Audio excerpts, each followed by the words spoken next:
It is still the conversation on Lagos television. Oftentimes, people have complained that government alone cannot solve the problem of the society. And most of the time, we have seen some social clubs coming in to assist government intervene in different sectors of the economy, health, education, and so many other things. There is a particular club.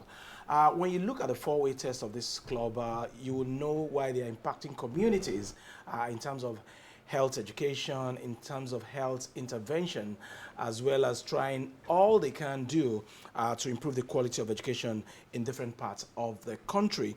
The four-way test of Rotary, is it the truth? Is it fair to all concerned? Will it be goodwill and better friendship? Will it be beneficial to all concerned?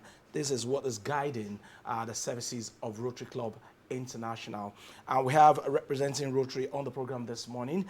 Two gentlemen beside me right here is Rotarian Tosin Olawoyin, President, Rotary Club of Bagada Fellowship. True service. And over there we have Rotarian Lanre Adedoyin, District Governor, Rotary International District 9112, Nigeria Fellowship. True service. Good morning. I was once an interactor. I was once a Rotaractor, but I didn't take it further. All right, so let's start from the four-way test of Rotary. Is this the Bible of Rotary, and how well have you both followed through with this Bible of Rotary to impact humanity in different sectors? Thank you, Mr. Jibola. Truly, is the Bible of Rotary. Four-way test, like you rightly put it. The first one, is it the truth? Is a way to check whatever you're doing, either to the humanity or to even environment, that are you actually doing the right thing? You use that one to check it. Is it fair to all concerned? That is, if it is, you are also concerned, not just the people you are doing it to or the environment. Will it be goodwill and better friendship? That's another check. And will it be beneficial to all concerned? That's another thing. You need to actually dissect it word for word, and you know what it is. Yes, I mean, personally in my business, I've been able to adapt it, and it's actually working very well. Not just in the business, in my relationship to the people in the community, in the world of business, and also in my community. So I've been able to adapt it, and it's working well. And I so much believe that if everybody go by these 4 points, the life is going to be meaningful. All right, Mr. Governor. Yes, it's just to corroborate him. The four-way test was developed by a Rotarian called Albert Taylor in 1932. He had an aluminum company which was going down, and he almost went into bankruptcy. As a result of that, he decided to think outside the box. And that was how the four-way test was formulated, which, if applied to our various businesses, homes, governments, and in whatever we do, will help the society. Subject yourself to these 4 tests, these questions. They border on integrity, they border on compassion, they border on empathy, they border on the need for us to be fair to other human beings in whatever, even in our business dealings, even in your dealings with government. Even as citizens, we expect certain things from the government. Are we doing what is expected of us as citizens to reciprocate whatever government is doing? So it is a test of humanity, the way we are, to see if we are really living by the code. All right. I know it's a new Rotary Year. Every July is a new Rotary Year. So as the district governor now, what are the programs that you have lined up to impact humanity as the new district governor? We have 2 star projects, basically on maternal and child health and basic education and literacy. Infant mortality is a serious problem in our society, and we cannot underestimate the fact that we have lots of women and children that need care, that need attention, and we do just have to do some things to mitigate their health challenges, their health concerns, their worries, their anxieties, and all that. About 2 days ago, at the Rotary Club of Ikoyi, which I visited officially, the club donated equipment worth millions of naira to Island Maternity at Onikon. And the Chief Medical Director of Island Maternity was present there, And we have a lot of partnership and collaboration with Lagos state government on issues. We have a lot of projects that we have cited at general hospitals, at Ikeja, at Lagos itself, and other parts of Ogun State. Our district covers Lagos and Ogun State. Some parts of Lagos, some parts of Ogun State. Alausa, where we are currently holding this interview, falls under the territory of our district, which is District 9112. And talking about basic education and literacy, which is one of the 7 areas of focus that we have. We have 7 of them, but we are taking these 2 as critical areas where we think that we need intervention. We want to provide libraries, library equipment, and renovate some schools in Ogun State too, because our jurisdiction covers both states. So whatever we are doing in Lagos, we have to do in Ogun State too, so that we move nearer to the people, because we need to increase the impact of what we do in our various communities. Government alone cannot do it. Through our partnership with Lagos State government and other non-governmental agencies, we have been trying to ensure that we make an impact and make meaningful difference in the lives of the people of Lagos State, Ogun State, Nigeria in general, and globally, because Rotary is a global organization. Our activities are not limited to Nigeria alone. We have our projects that we also do in other countries of the world. Even Nigeria as a country has 6 districts. Ours is one of the 6 districts. So all the districts in Nigeria are also doing projects that are replicated in several communities in Nigeria and outside Nigeria too. Okay, before I come to Tosin, you mentioned 2 out of 7. Yes. Which are the other 5? Okay, we have supporting the environment, we have community economic development, we have disease prevention and treatment, we have peace building, conflict resolution, and prevention too. All right, Tosin, why the choice of these 7 areas? Anyway, if you look at these 7 areas, you will know that it actually addresses every aspect of life. It's just like you have a team for this and that, which has a sub-team under them. So that is why Rotary had to put it like that, in order to be able to be like, yes, this I'm doing for the, this intervention we're giving to the community is actually addressing their needs. So how do you decide, okay, we need to go to this particular community and build school or build primary healthcare center? How do you decide that? Thank you. Rotary is well structured in a way that even if government actually adopt the structure of Rotary, believe you me, rather, you find out that the government, the world is going to be a better place. There's something we call needs assessment in Rotary. You have to okay, fine, build up to my year.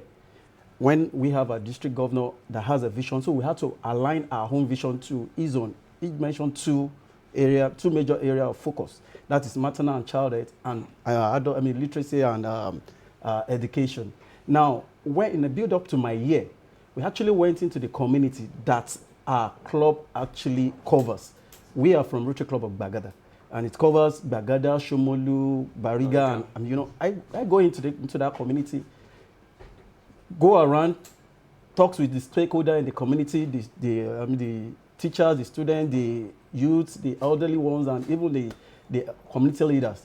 And there I come by a project that will be commissioning later today by 12 noon.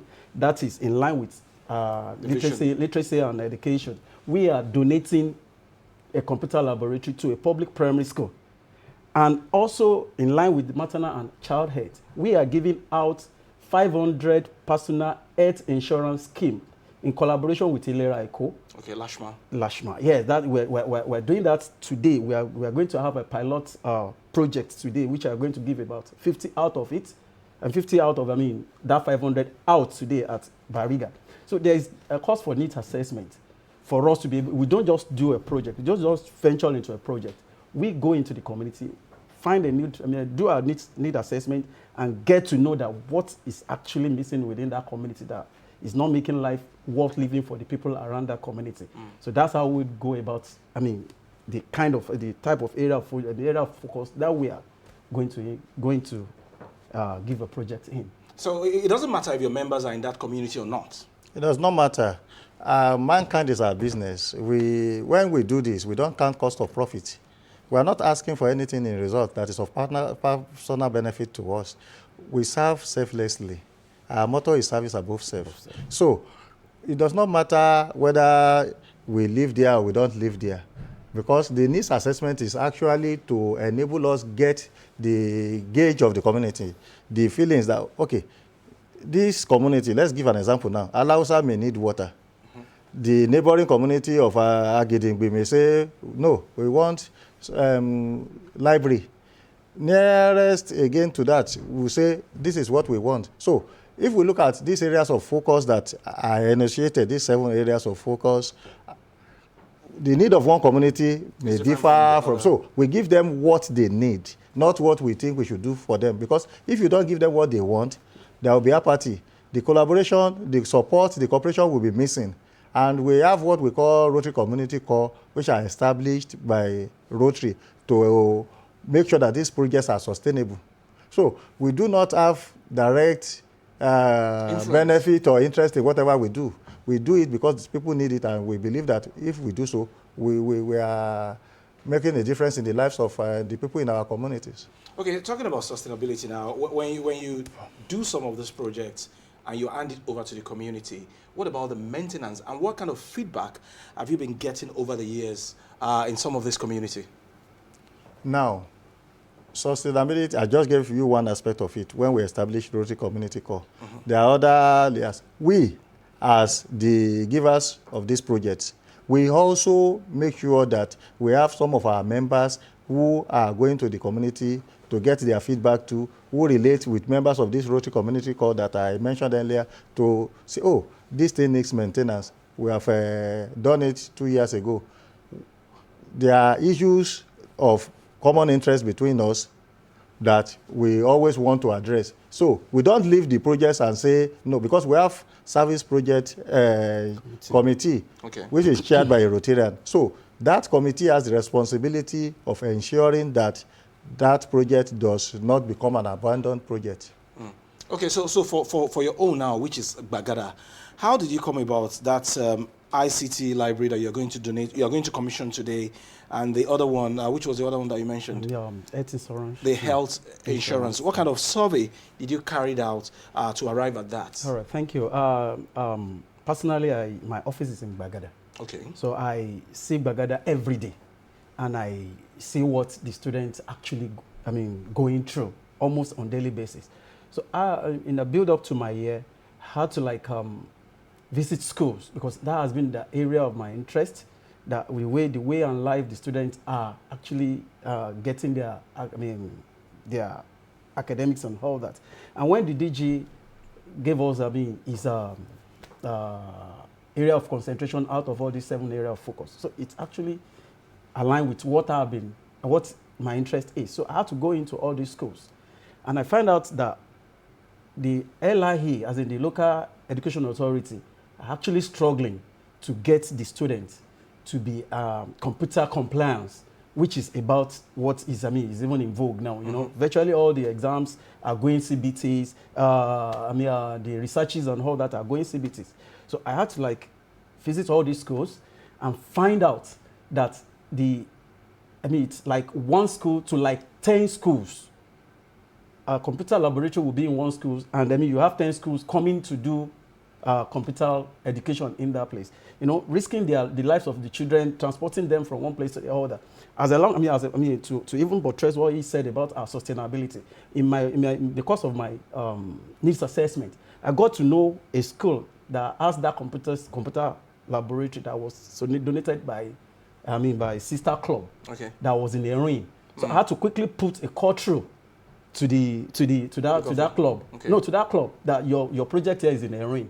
So this is how I got to know that we need more computer in these schools, other than the way it is being run. That having 10 schools to 1 school, and thereby endangering the life of our pupils, small children, so primary school students. So that's how I come by that, and I know how to approach the government, asked for permission to do this, and they gave me expressly, even verbally at times, for me to go ahead. And here we are today. We are going to commission one at Ade Ifeso Depo Akindeko Memorial Primary School, Oduse Bariga. All right, we have said so much about Lagos. What kind of intervention are we having in Ogun State as well? Now, Because you did say earlier that the district 912 covers Lagos and Ogun. yes, at Ogun State, we have the Prostate Cancer Center Wow. at Ogun State. In furtherance of that, we are going to do some projects at Obafemi Awolowo College of Health Sciences in Shagamu and the Olabisi Onabanjo University. There is a block there, they call it Block F, which has their administrative block and where some of their other offices are located. We have identified the place for us to refurbish and renovate. So, we are intervening in Shagamu, we are intervening in Agowoye, and we are also looking at a public school in Ijebu-Ode where we can also donate books and reading equipment to them so that it is balanced. Our projects are not going to be concentrated in Lagos State alone because we also have needs in the communities in Ogun State which we have to address. So it's not limited to Lagos and Ogun State. And beyond the two basic areas that I've mentioned, we are still doing projects on all the other areas of focus. I was going to ask you that. It's not limited. What are the projects that you also intend to do in those other 5 areas? So, for example, we give microcredit loans to women. That addresses community economic development. Interest-free? Interest-free. Interest-free. And we don't ask them for anything. It's so simple. We provide water. We provide sanitary pads for girls. We also, like I said, address an area of focus that is supporting the environment. In what way?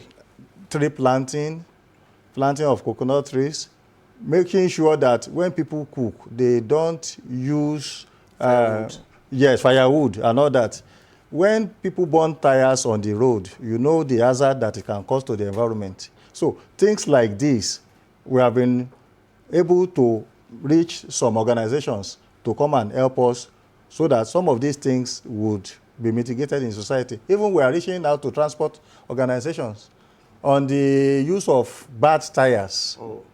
You understand? Safety on our roads. Yes. So many areas we are intervening in. Water, sanitation and hygiene, basic education and literacy, which I mentioned anyway, disease prevention and treatment. You understand? We give a lot of free eyeglasses. We test people for diabetes, for HIV/AIDS, and other ailments. That is preventive. We want to prevent before it happens, so that when it happens, at least the damage will be minimal if it is a preventable disease. So we cover all these 7 areas in one way or the other. And through our various clubs too, which are the primary focus where service projects are generally done, there is collaboration between the district and the club, between us and non-governmental organizations, even between our district and other districts in Nigeria, and between our district and our partners outside Nigeria. Okay, for the soft loan that you're providing for women at no interest rate, how do you collect their data to know who needs what, or who should be a beneficiary of such? We do what we call this assessment and market survey. We have the heads of market, women and men. Okay. We go to them directly. Who are the people that are vulnerable among you? Who are the people that are less privileged among you? Who are the people that you think if they get this amount of money, it will lift them out of the woods? When you empower market women or market men, you are helping the economy. Some of them are unable to afford paying school fees for their children because there is no income. So when we give this soft loan, free of charge, they use it to build their businesses and they are not paying anything back beyond the... So for us, it is a way of empowering them and helping the economy to grow. So it's among them that they give us the information of those that we need. We now do our due diligence to ensure that these people are actually capable, and we ask them to bring guarantors. Okay. So that it is not seen as freebies or manna from the heaven. So we have safeguards for some of these things so that once they are able to pay, another group of beneficiaries will also benefit from the scheme. So it's a continuous thing for us. Anyway, Jibola, I mean, I'll tell you for free that Rotary Club of Bagada has been a veteran in the area of this microcredit scheme. Okay. We have about 60 million naira running in every part of this, I mean, every part of Lagos, Ogun State, and Oyo State. And I bet you we've been running it for more than 11 years, and there has been no default, and the economy of the host community has been greatly improved. Like we're having about 11, almost 12 million at Igbobo that is up and running for more than 5 years. In Ososa, we started with 3 million naira, but as of today, is about 15 million naira that is running. So also in Ibadan, we have nothing less than 25 million naira in a town called Igboloyi that is up and running. And I tell you, these are... And they all pay back? They all pay back. They all pay back. It has always been zero default. Because I mean, we, like he said, we collaborate with microcredit institution, as we also do with the market men and women. The strategy is in there, and we've been doing it, and it has been working for us for more than 15 years. Okay, when you see these women smile, how does that make you feel? Honestly, I bet you, my brother, it has always been a thing of joy that you will never forget. Take for instance, he said, I just want to digress a bit. We had a project that we partnered with, a club in Benin Republic last year. In fact, I was close to tears when I see the school children, the way they were happy. I was close to tears. This is a school that has about 4,000 students. That just have 10 toilets. And when we went in there, we gave them like another 20 toilets, fully furnished, modern toilets. The way and manner these students were happy, it moves me to tears. So when you see people, you give a succor, and you see the joy in them, the people that you may not even meet again. You just that kind of a joy is immeasurable. I bet you it's something that gladdens one mind, and you want to do more. Okay, Mr. Governor, now talking about doing more, all of these things that you have highlighted here today, they cost money. So what is the source of your funding? Now, that's a good question. We are fundraisers in Rotary. Just last Saturday, 5th of July, I did my installation as the district governor. And I want to use this opportunity to thank Mr. Governor, the governor of Lagos State, Mr. Babajide Sanwo-Olu, who was represented creditably by the secretary to the Lagos State government. That is Barrister Mrs. Imbola Salu. She stood with us from the beginning to the end of the program, and that's kind of the synergy, the partnership I said we have. For example, on the 1st of August last year, we were at the State House in Marina to meet Mr. Governor, and we initiated our plans and programs to him. We have spent several billions of naira in Lagos State alone, not to talk of Ogun State, because the sources of our funding, to go further in your question, include the proceeds that I made from my installation. Okay. I invited my friends, I invited corporate organizations, well-wishers, and people to donate for the projects that I mentioned earlier. And we have what we call grants from other Rotary clubs outside Nigeria and from the Rotary Foundation of Rotary International.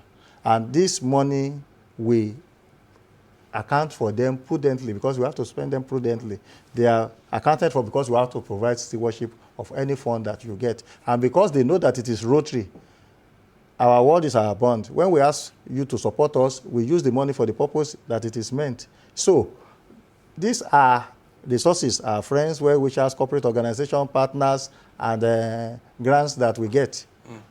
And members pay dues as well? Well, sure. The dues of members we don't even use for our projects. That's for club activities. Okay. The money for projects, we raise them separately from the money we use to administer our various clubs. They are different. So it is this money that we spend prudently to provide what we are providing. So, Tosin, how long have you been a member of this particular club, and what actually propelled you into joining? Okay, thank you. Like you said, I was a retractor back in the university days. Okay. That was in 1999. Then, ever since that time, I bet you have been hearing about Rotary Club of Bagada. My TG will bear me a witness. It's been a vibrant club, a club to beat anywhere. We're service-oriented. We don't joke with a service project. So ever since then, I've been hearing, far away back in Ogbomoso, So I took my time, because Rotary is not a club that you will just knock the door and you said you want to join. You need to have a sponsor. So I took my time looking for a member or a contact to Rotary Club of Gbagada. Not until 2017, since 2002 to 2017. You know, I know what I want and I go for it. So that was when I got a contact to the Rotary Club of Gbagada. And there I am today. Ever since then. I'm telling you. Okay, there's this notion out there that, so if you want to be a member of Rotary, you must be rich, you must be connected, because Rotary is capital intensive. Back then in secondary school, it was Interact, then higher institution, Rotaract, you know, levies here and there. But to become a Rotarian, people think, oh, you must have money. Is that true? You must be fairly comfortable to join. You see, you cannot give what you don't have. Sure. If you are stable, financially stable or solvent in a way, and you have the passion for service, you can join Rotary. Rotary is open to people of repute who are willing and available for service. You must be willing to serve before you join Rotary. It's not an organization where you join as a social club. It's not a social club. We have our members who are in the various social clubs, like Island Club, Ikoyi Club, Metropolitan Club. But when it comes to Rotary, it's a different ball game. You don't have to be wealthy. Let me use those words in quote, before you join. But you must be comfortable. You must have a good job, because it's not for jobbers. It's not for people who are lazy. It's not for people who are idle. It's not for people who think that, what is in it for me? That's not what you do in the organization. You must have that passion for service, and you must be willing to put down. My producer is telling me that it's not for civil servants. Well, we have civil servants in our organization, and they are doing well. Some of them have risen through the rank to become our leaders. So it is, I mean, a civil servant earns salary. A civil servant is a member of the society. As long as that civil servant is a person of repute and is willing to serve, those are some of the things that we require. But you must be able to attend meetings. We have what we call the 3 T's, or by extension 4. You must give your time, you must give your talent, you must give your treasure. And you must even give your thinking too, because it takes a lot of thinking for us to say, oh, look at this. Where do we go from this? If there is an issue, we have problem solvers and people of action. So nothing takes us by surprise, because we have the ability to adapt, which is one of our 4 strategic priorities. Okay, in the course of your journey and your tenure, so what is that lasting legacy that you would love to leave behind? I want to leave a legacy of service. I want it to be said that when Rotary and Lanre Adedoyin served as the district governor of Rotary International District 9112 in 2025-2026, he left a legacy of service, he left a legacy of empathy, he left a legacy of compassion. I want to do things, or take audacious steps, do very big projects that will endure in the hearts and minds of people. You see, it is what you do to people that they will talk about. And in doing that, you must be willing to walk the talk. So you cannot stay in your comfort zone and say that you want to make an impact. So, what about you, Tosin? Okay, thank you, Jibola. Yeah, DJ has said it all. I mean, every Rotarian that actually have Rotary in mind want to leave legacy of service, giving an impactful project that will endure the test of time. And that is exactly what I'm looking at. And I mean, going by what I've been experiencing from this, donation that we're doing today, you know, the stage was set yesterday. I was there in that school. The children were praying. The teachers were praying. Some of the parents that come in there, they were all praying. That shows that even before they start using it, they've seen an impact that this is going to, have in their life. So that's the actual thing that I actually want to leave as a legacy. That when I walk past that place, because definitely my children will never even attend that school anyway. When I walk past the streets of Lagos or anywhere in the whole world, I want to see one of those people that will have become something in the nearest future and be like, yes, that man actually had an impact in my life. That's quite touchy. So, Rotary and Lanre Adedoyin, before I let you go this morning, you have not taken us through your own journey into Rotary. Did you start, you started as, as an interactor or as a rotaractor? I did not start in any of the two. Wow. I started as a group study exchange member, team member to Wisconsin, United States of America. For 6 weeks, I was in Wisconsin as part of a team of young Rotarians. I was less, it was open to people between the age of 25 and 40 then, and I was less than that age at that time, 23 years ago now. And going for that program exposed me to the internationality of Rotary. I was welcomed by Rotarians in their homes, in their offices, and it enabled me to see life from another dimension. I was a young man when I traveled then, so with 5 other team members. Incidentally, of all the members that went on that team that year, only 2 of us are in the organization. Our team leader who led us then, and myself. My other 3 members did not join Rotary. Apparently, they had other things they wanted to do. And when I came back, I went in April, I came back in May, 6 weeks, I said. And when I came back, I decided to join Rotary, to join those people who are doing good in the world. That if people who didn't know me can be this nice, can be this kind to me, why am I not joining this organization to contribute my quota to the upliftment of mankind? Because mankind is our business. Yeah. You understand me? Our motto is service above self. So, and since then, I decided that when I get back to Nigeria, I'll find a club to join. And I joined my present club, which is the Rotary Club of Surulere South, on the 21st of August, 2003. So I've been a Rotarian for 22 years now. All right, what a journey you have had. Interesting conversation this morning with Rotarian Tosin Olawoyin, President, Rotary Club of Gagada, as well as Rotarian Lanre Adedoyin, District Governor, Rotary International District 9112, Nigeria, which covers Ogun and Lagos State. And so far, they've been able to share with us what they are doing to make life better for Nigerians, for Lagosians, for their brothers and sisters in Ogun State, in collaboration with the state's government, putting smiles on the faces of the young ones and creating a better platform for them to flourish. We pray that God will continue to give you the strength to continue to serve humanity. Amen. Fellowship once again. True service. All right, so that's the conversation from this side. We'll take a very short break. When we come back, Joy will be engaging you in another conversation entirely. Do stay with us.